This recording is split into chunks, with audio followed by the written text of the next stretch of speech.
Si Carlo Alexi Bendigo Nograles. Nagsugod iyang public service pinaagi sa pagtabang isip Chief of Staff ni Speaker Boy Nograles sulod sa pipila ka tuig diin nagsugod ang iyang kaalam ug siya nahulma sa pagdumala. Siya nag-alagad isip congressman sa unang distrito sa Davao sa tulo ka termino o 9 ka tuig.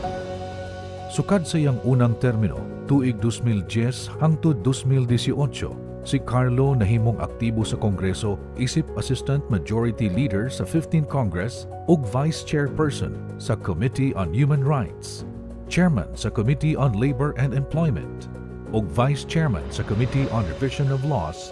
Diin siya giila sa International Labor Organization sa pag-author niini sa Philippine Green Jobs Act of 2014. Siya sab nahimong chairman sa Technical Working Group sa Zero Hunger Bill. Chairperson sa labing importanteng komitiba mao ang Committee on Appropriations. Ug siya nahimong miyembro sa mga nagkalain-laing committee sa Kamara.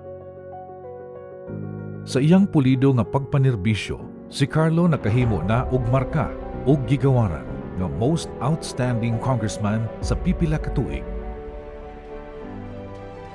Si Carlo Alexi Bendigo Nograles, daghang kasinatian, daghang nadumalahan, daghang naalagaran, ug dakong responsibilidad ang nalampusan dinhi sa Distrito 1 sa Davao ug didto sa kauluhan. Ang iyang mga kontribusyon alang sa nasod dili ikalimot. Sulod sa mga katuigan, padayon sa pagtugang sa garbo para sa mga Davaoenyo si Carlo Nograles. Si Carlo na ilhan nga kugihan, makasaligan, maalam ug utukan, matinud-anon, dunay integridad ug may baruganan. Kauban nato, Carlo Nograles.